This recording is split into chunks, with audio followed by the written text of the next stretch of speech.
बढ़ते आगे राजधानी भोपाल से बड़ी खबर सूत्रों के हवाले से एक खबर सामने आ रही है, जहां ईडी और भारतीय प्रतिस्पर्धा आयोग की बड़ी कार्रवाई देखने को मिल रही है। इंफ्रास्ट्रक्चर कंपनी के पार्टनर के घर छापा पड़ा, सप्लायर गुरुवेश कुमार के घर ईडी की छापेमारी।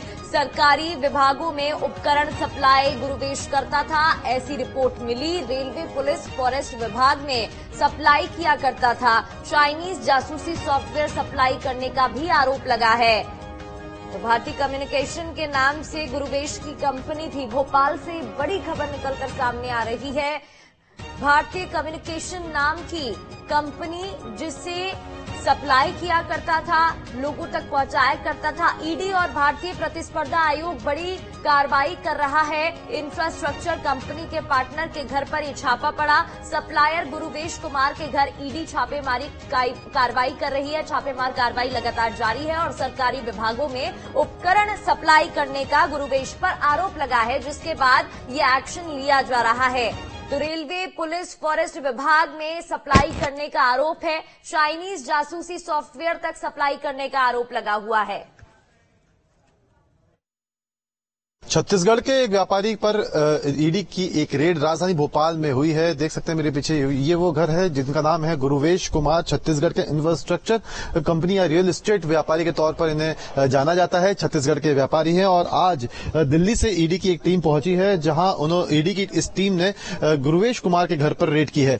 आज देश भर में महादेव ऐप को लेकर भी कार्रवाइयां हुई हैं। कई राज्यों में ईडी की अलग अलग टीमों ने पहुंचकर कार्रवाई की है और भोपाल में दिल्ली से जो ईडी की टीम पहुंची है, इस कार्रवाई को भी महादेव ऐप की से जोड़कर देखा जा रहा है। बताना चाहेंगे कि जो महादेव ऐप है उसके जो संचालन किया जाता है वो दुबई से किया जाता है और जो इसका संचालन करते हैं छत्तीसगढ़ के रहने वाले हैं। छत्तीसगढ़ से कई सारे लिंक महादेव ऐप को लेकर अब तक सामने आ चुके हैं और देश भर में महादेव ऐप को लेकर कार्रवाई देखने को मिली है आज, और इसी के चलते भोपाल में भी ये कार्रवाई देखने को मिल रही है। भोपाल के गुलमोहर कॉलोनी में गुरुवेश कुमार के घर पर ये रेड हुई है। इंफ्रास्ट्रक्चर के कंपनी के मालिक हैं, उसमें सहयोगी के तौर पर हैं और छत्तीसगढ़ के ये रहने वाले हैं। महादेव ऐप से हो सकता है कि इनका कोई लिंक हो, जिसके चलते ईडी की टीम ने यहां पर पहुंचकर कार्रवाई की हो। लेकिन फिलहाल कार्रवाई इस वक्त जारी है। घर में जो पूरी तरह से लाइटों को बंद कर दिया गया है और इस वक्त पूछताछ चल रही है। हो सकता है कि जो तमाम बयान है वो लिए जा रहे हैं, कागजात खंगाले जा रहे हैं, क्योंकि महादेव ऐप को लेकर कई तरह की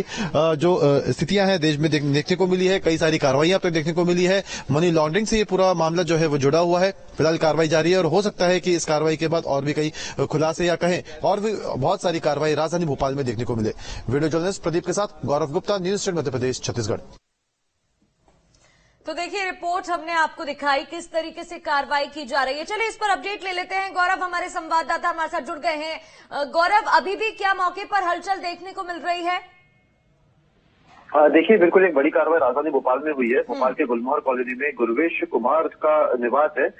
ईडी और पीसीआई यानी कंपनी कंपटीशन जो इंस्टीट्यूट है वो इस पूरे मामले में कार्रवाई करने के लिए पहुंचे थे। जानकारी के अनुसार ये बात सामने आई कि गुरुवेश कुमार एक व्यापारी है, ठेकेदार के तौर पर काम करता है। मध्य प्रदेश, छत्तीसगढ़ पुलिस, मध्य प्रदेश, छत्तीसगढ़, महाराष्ट्र वन विभाग और पुलिस को ये इक्विपमेंट सप्लाई करता है। यहाँ तक कि इंडियन रेलवे को भी इक्विपमेंट सप्लाई करता है और इस इक्विपमेंट के अंदर आपके वायरलेस सेट, कम्युनिकेशन के जो अन्य इंस्ट्रूमेंट्स होते हैं, बायनोकुलर्स होते हैं और जो अन्य इंस्ट्रूमेंट्स होते हैं जो वन विभाग को उनके पेट्रोलिंग के दौरान इस्तेमाल किए जाते हैं, कम्युनिकेशन में इस्तेमाल किए जाते हैं, ये वो इक्विपमेंट सप्लाई करता था। जानकारी के अनुसार ये बात निकलकर सामने आई है कि ये जो इक्विपमेंट्स इन विभागों को सप्लाई करता था, उनके अंदर जो सॉफ्टवेयर इंस्टॉल होते थे वो चाइनीज सॉफ्टवेयर होते थे और ये चाइनीज सॉफ्टवेयर जासूसी के तौर पर काम में आते थे। और इसी के चलते ईडी और सीसीआई ने इसके ठिकानों पर कल छापेमार की है और यहाँ पे सर्चिंग भी की गई है। ये पूरा जो मामला है राष्ट्रीय सुरक्षा से भी जोड़कर देखा जा रहा है। फिलहाल इस मामले में गुरुवेश कुमार के तमाम अभी तक के जो सप्लाईज हैं उनको लेकर जांच की जा रही है। कहाँ से ये इंस्ट्रूमेंट बुलवाता था, किस तरीके से इसको इंस्टॉल करता था और जो सॉफ्टवेयर इसके अंदर इस्तेमाल होते थे उसको किस तरीके से ये इन इंस्ट्रूमेंट के अंदर इंस्टॉल करता था और क्या वाकई में चाइना से इसका कोई लिंक है।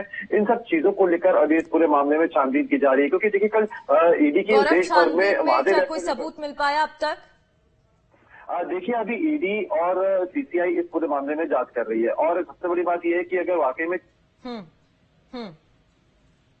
जी आ रही है कि अन्य जो सुरक्षा एजेंसीज हैं वो भी इस मामले में छानबीन कर सकती है, क्योंकि देखिए अगर वाकई में पुलिस के पास और वन विभाग के पास ऐसे इंस्ट्रूमेंट जा रहे थे जिसके अंदर चाइनीज सॉफ्टवेयर है, तो कहीं ना कहीं ये वाकई में राष्ट्रीय सुरक्षा से जुड़ा हुआ मामला साबित होगा।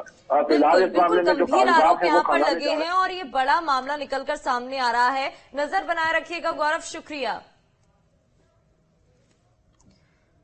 चलिए बुलेटिन में अब इंदौर से बड़ी खबर सामने